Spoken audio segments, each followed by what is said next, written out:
Hello, everyone. So today we're going to start with a meditation to help remove negative energy. So we all can sometimes get surrounded by negative energy, and we don't want that to be impacting our well-being. So there are ways where you can release that negative energy. And this is just one example. This is a 5-minute meditation. There's different things you can do. Like, for instance, you can pray, you can ask angels to come around you and protect you. You can envision light around you to kind of put that force field around your body so you're not absorbing anything from anyone else and they're also not absorbing anything from you. There are different frequencies you can listen to help protect yourself.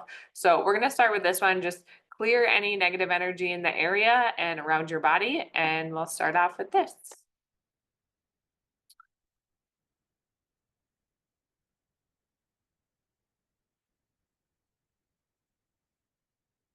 Oh.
Sing into it on every exhale.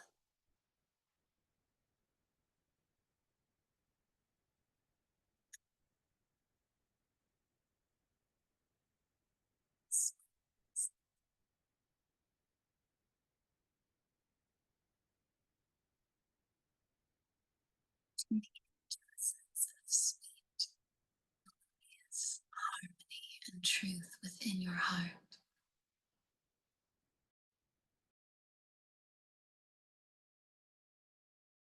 And as you feel it, you sense an ultraviolet light swirling around you. And you discover it's actually an even higher frequency than ultraviolet.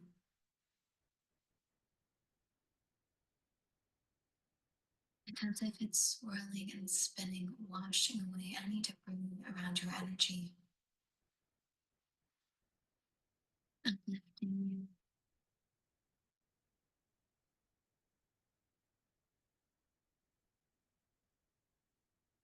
moving you can to the highest, most loving frequency available for you now. Take a deep breath into the stomach and ribcage, fully expanding, holding your breath at the top. And when you're ready, exhale, full sigh. As you return to breathing at a pace that feels good to you, you simply tune in to how this feels.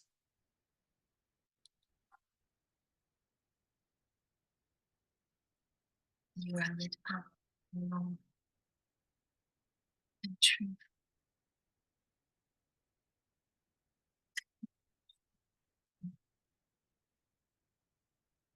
Those within and around you.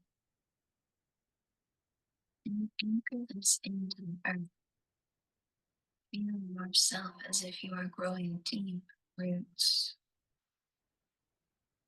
that arch and bend down into the earth, twisting and gnarling, anchoring into the soul.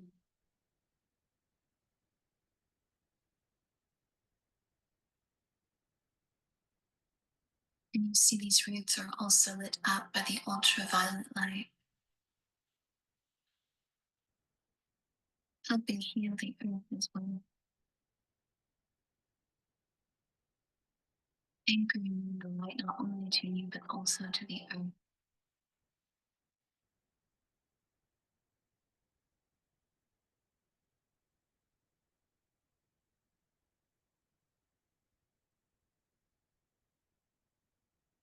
safe.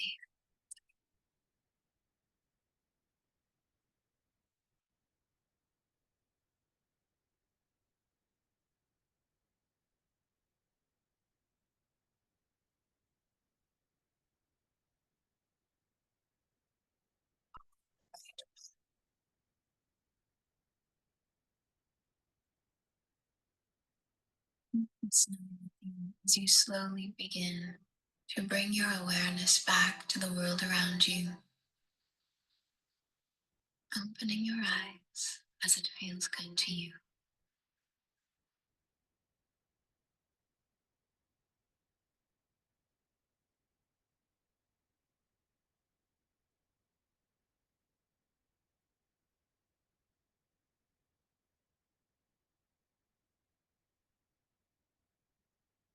All right, so it is good to ensure that you're taking that time to release that negative energy around you, so you're not carrying that on yourself or bringing it around other people.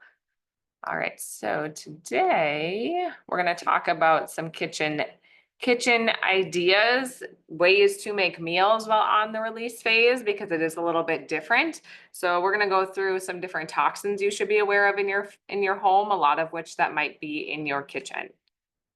So optimal health. So we are working on our metabolism, and actually 129 million Americans have at least one chronic disease.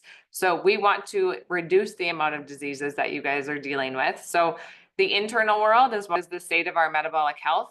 The barriers are what are the state of our internal barriers. So this is your blood-brain barrier, your gut barrier, your leaky gut, also your emotions, because your emotions tie into your optimal health as well. And then our external world. So what are we exposing ourselves to as far as food, water, and toxins go? So toxin exposure, so we either control and limit what we're exposed to, or we are supporting our body's ability to detoxify and or coexist with the toxins we take in. So we want to decrease the amount of toxins we are exposed to, but we also have to understand that we do coexist with them in this world. So we want our body to be functioning optimally to be able to handle those toxins. So this is going to bring some awareness to things that might be in your house. So chronic exposure to the variety of environmental toxins have been associated with various health problems, including developmental issues, obesity, type 2 diabetes, cardiovascular disease, and neurodevelopmental disorders.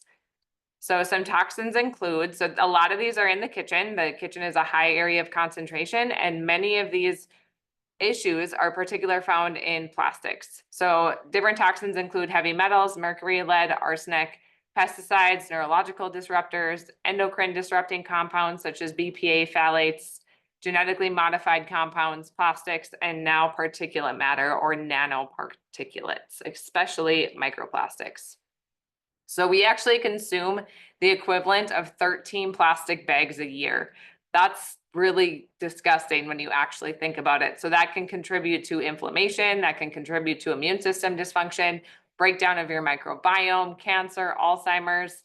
There's 8 million tons of plastic that enter the oceans annually, and microplastics have been found in brain and heart tissue and are known to trigger immune reactivity during inflammation in the body. So it literally goes into our tissues. So start being aware of what plastic you're using and switch to stainless steel, switch to glass. You know, think like going back to the basics. Like, what did our ancestors use? They used a lot of glass. So going back to those and getting rid of that plastic. So a little bit about PFAs. So they're a group of man-made chemicals. So they're used in a lot of consumer products, and they resist water, grease, stains.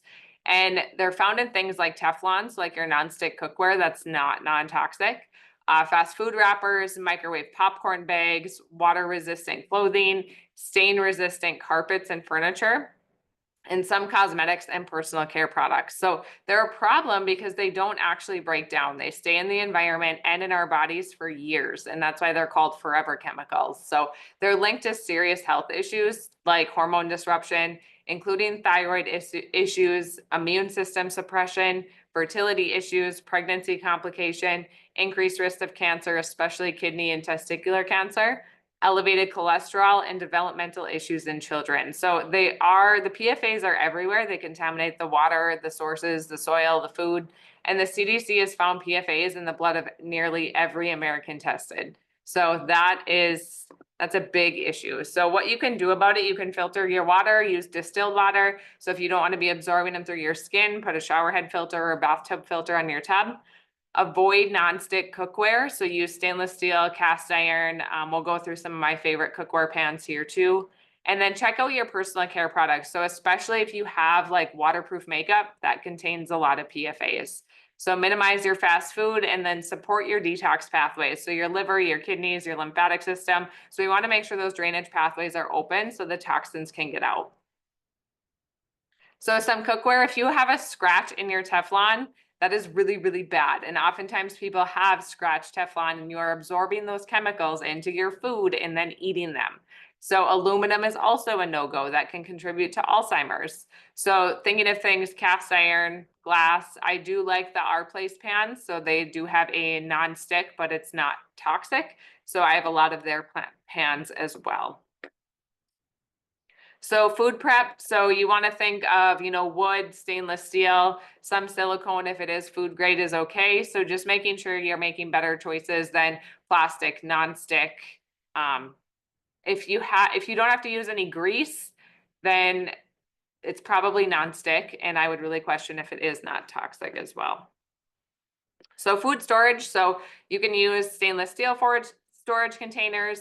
I like the glass. There's Pyrex ones that have snap lids and then they don't spill. You can use mason jars. That's a really cheap, clean storage container. So trying to stick with more of the ones that you're going to wash and reuse versus like baggies, aluminum foil, things like that.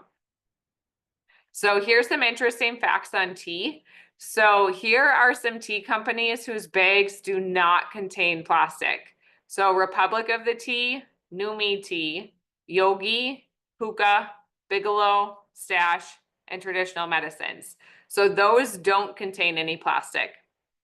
Bags who do contain plastic, some are working towards becoming plastic free, but these are the companies that I found for that. So is it Tazo or Tazo, T-A-Z-O, Teavana, Lipton, and Mighty Leaf Tea all do contain plastic. So if you're drinking those teas, you might want to switch to one who doesn't have any plastic in their tea bags, or you can even dump their tea into like a tea ball or a tea infuser to use in your cup. So oils, so we want to make sure we stay away from the hateful eight. So that's sunflower, soy, cottonseed, safflower, corn oil, rice bran, grapeseed, canola oil. So these are all really ultra processed and aren't natural. Even if it says organic and non-GMO, it's really not a great source of oil. You always want to make sure that you're buying your oils in glass, preferably glass that is amber colored, so it's protecting the oil. So you want to stick with more like your avocado oils for high smoke points. You can look at some grass-fed butter, some ghee, some coconut oil. Those are all better oils. And olive oil I use more for cold things versus hot things when cooking because the smoke point isn't very high. So fragrances. So fragrance is a red flag on your label. So if you see that even on a natural label, it's usually a catch-all term that hits dozens to hundreds of undisclosed chemicals, a lot of which are known to be harmful. So some of the top reasons to avoid synthetic fragrances, they have hidden hormone disruptors. So many fragrance chemicals like phthalates interfere with the endocrine system, which can mess with your thyroid, your fertility, your metabolism, your mood, your sleep, can trigger headaches, can trigger allergies, migraines, skin issues, sinus issues, and asthma flares. They often have petroleum in these products too. So they might have petroleum-based chemicals, solvents, and preservatives, some of which are cancer causing. And then there's no transparency. So if it just says fragrance, they're not disclosing what's actually in that. So you want to look for things like fragrance free or scented with essential oils and make sure they're high quality essential oils.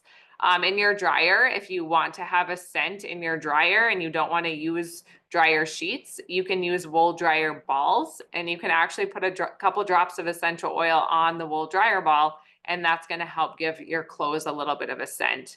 You can diffuse therapeutic grade essential oils, so that's great to make a room smell good. You can use the Fontana candles, so those are beeswax and essential oil based, and they do smell good. And then choose clean beauty products because a lot of toxins are hidden in beauty products, and who knows, they might be making you look a little bit older. So do what you can. Know with each change, you're experiencing exponential benefits. So just do one thing at a time. Don't get overwhelmed. I need to replace all my pans in my kitchen. Start with the one that you use the most. Slowly transition over. So you're investing in your health. For instance, another change that I made recently is I'm trying to switch out our blankets. A lot of blankets are made with polyester. Polyester is not that great for healing. It is plastic that you're wrapping your body in. So trying to switch over to wool or linen or those higher frequency fabrics over time. So give yourself a little bit of grace and just make one change at a time.